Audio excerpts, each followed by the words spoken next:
Thank you, Deirdre. Good morning. Based on traditions in my family, I may start off and say, laissez le bon temps rouler. Today is Mardi Gras, and they're celebrating. I started to stop by and pick up a bag of beads to throw out to you, but instead I'm going to throw out pearls of knowledge on the census. I'm delighted to be able to spend time with you and explain the operations we conduct to actually collect the census information. As Burton and Deirdre mentioned earlier, we've been re-engineering the way we take the census by leveraging technology to bring our operations into the 21st century. This re-engineering has had a significant impact on the ease of responding to the census, the number of offices we need to open, the number of people we need to hire, and the way we manage our workforce. Our paper-based operations in the 2010 census required crew leaders to meet directly every day with their census enumerators. I'm actually on the other slide. Take me back. There we go. I'm still on that slide. Thank you. Okay. Every day they met with their teams to provide them with their case assignments and the paper questionnaires and to receive their completed interview forms and receive their daily payroll forms. And then they collected that and passed it on to the local census offices where the payroll forms were keyed in by clerks in the local census office and the documents were assembled, reviewed, and processed in the local census office by the clerical staff there. In 2020, our field staff will be using electronic devices to conduct their field work, laptops for address canvassing, and iPhone 8s for the non-response follow-up operation. The assignments will be made from the office each night through a program which we call the Optimizer, which not only transmits case assignments for the next day to each field worker's handheld device, but also provides the most efficient street routing for the worker to take to complete that day's assignment. In 2010, they figured it out on their own. We drove excessive numbers of extra miles because people don't naturally route things. We worked with the United Parcel Service with the program they have in terms of routing their trucks and their vehicles to develop a software that enables our people to now follow the most efficient routes to conduct their work. This program, the Optimizer, also arranges the most convenient time slots, the time slots that will be most likely to find respondents at home. That information is gathered from some of the other survey work we do, including the ACS. The worker completes his or her daily payroll information on their handheld device, transmits it to the office for review and approval by field supervisors and managers. In turn, our enumerators use the handheld to collect their interview data, and the data is transmitted to in an encrypted form to the Census Bureau as soon as the interview is completed or as soon as the handheld is able to connect to a Wi-Fi connection. We have developed the handheld in such a way that if we do not have a Wi-Fi connection, which we call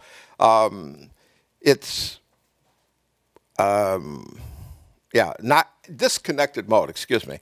When it's in a disconnected mode, they're able to continue to operate and work in a disconnected mode, and as soon as they connect again, that information is immediately pulled up to the office so it does not stay on the handheld.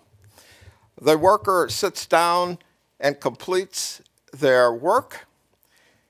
They also have transmitted performance information from the handheld on the performance of that worker that enables our control system to provide the managers with an electronic performance alert, an alert that allows them to focus on corrective actions they need to focus on in the field. In 2020, the supervisor would comb through stacks of paper with a ruler and a yellow highlighter looking for areas that need improvement. The supervisor now receives this electronic alert report that enables them to take the time that was spent searching for problem behaviors and spend this time coaching his team to achieve more effective performance. This tool enables our managers and supervisors to be more effective and have a broader span of management control. Our recent tests in Providence, Rhode Island showed the new approaches and the technological innovations led to significantly increased productivity. We saw as much as 50% increased productivity numbers compared to 2010 when we looked at some of the things that our technological enhancements brought us in Providence. This move away from the paper-based operations we've used in the past has a direct impact on the brick and mortar footprint required to manage census operations. Because we don't need places for people to turn in their interview and their payroll daily, we no longer need as many offices. They don't have to be as big, and we don't need to store those forms. We don't need to house clerks to process those forms. The result is that instead of 494 local census offices, which we had in 2010, we only need 248 local census offices in 2020. In addition, our productivity increases mean that we need only 400 to 500,000 census enumerators in 2020 compared to over 600,000 we had fielded in 2010. Just to be clear, though, fewer offices does not mean a diminished or less effective presence in the neighborhoods around the country where the work is actually being done. Our field supervisors and our listers and enumerators continue to work from their homes, and they'll be hired from the neighborhoods they serve and working in the neighborhoods in which they live and are familiar, just as they always have been. 39 of our area census offices will be open by the end of this month. They will be supporting the recruiting, hiring, and onboarding of the temporary staff that will conduct the in-field address canvassing that Deirdre talked about a little bit earlier. 40 to 60,000 census listers will be in the field in just 5 months in August 2019 conducting address canvassing. The other 209 area census offices will be open by the end of September. All 248 then will be recruiting, hiring, and onboarding the staff needed for our peak operations next spring. 6 regional census offices have been open since the spring of 2018, and the Puerto Rico area census office will be opening in early summer 2019. We are now hiring our recruiting assistants. Our partnership specialists and staff will be working in the early area census offices. Stephen Buckner will be talking about the partnership program during lunch today. In the fall of this year, we will begin hiring the 400,000 to 500,000 enumerators who will be knocking on doors and collecting the census information from people who do not self-respond to the census.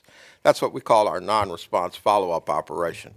To be able to hire hundreds of thousands of temporary staff, we are leveraging digital technology in our recruiting and hiring operations tool. Through that onboarding, recruiting, and assessment tool, applicants can submit their applications online rather than physically having to go to a job center, a community recreation center, a library, or church basement to meet with census recruiting assistants and apply for a position and fill out a census test. Candidates complete their online assessment right online when they fill out their online application. This gives us a sense of their skills and important attributes, including things like the languages that they speak and other skills that are critical to building the diverse and capable staff that we need. Potential hires will then be contacted for a phone interview. Now, just because we have this online does not mean for people who cannot respond online, they cannot apply to the census.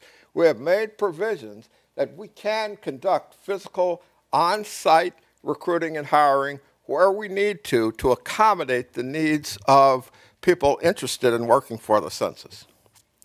One of the things that keeps me up at night, and someone asked the question a little earlier, is the challenge of hiring our workforce in this strong economy with low unemployment numbers. However, our goal for our current plan was to have 15,000 candidates in our applicant pool by March 1st. But the great news, and I just looked this morning before I got up, as of this morning, we have more than 172,000 applicants who have gone in, created a profile, completed the assessment, and moved into our hiring pool. So I'm very excited about that, and I'm a little more confident, thanks to these early recruiting numbers. But nevertheless, we will still be working very closely with our advertising agency campaign and with our community partners to continue to aggressively recruit potential applicants from various categories other than just unemployed workers. Categories like students, teachers, homemakers, Uber drivers, retired persons, people seeking part-time work. We don't want to be dependent on the unemployment number to be able to hire. And many of these sources, which I mentioned, will be great resources for people to come and work for the census. We have found from census after census that people who are retired are great enumerators. People who are students and teachers have the opportunity and the hours available to go out and do a great job enumerating for us. So we are going to be focusing advertising campaign and partnership effort on all those different resource bases. Now I'd like to stop for a moment now and ask if you have any questions on this part of the presentation. And then according to our schedule, we have a 15-minute break after your questions. So how much does it pay? It varies by county. And if you go on our website and look at jobs for census, it talks about the salaries for enumerators and listers. But I could throw out some numbers and tell you between $17 and $21 an hour, depending on the county and where you are. One of the reasons it varies by county is we want to be competitive to hire so that we will attract candidates in each individual area. That's a great number that you just mentioned in terms of the applicants, the early applicants. Could you talk a little bit about the funnel that you put these people through and the drop-off as people go through the various stages, all the way through fingerprinting? Absolutely. Once they start off, they're interested in the census, they go onto our website.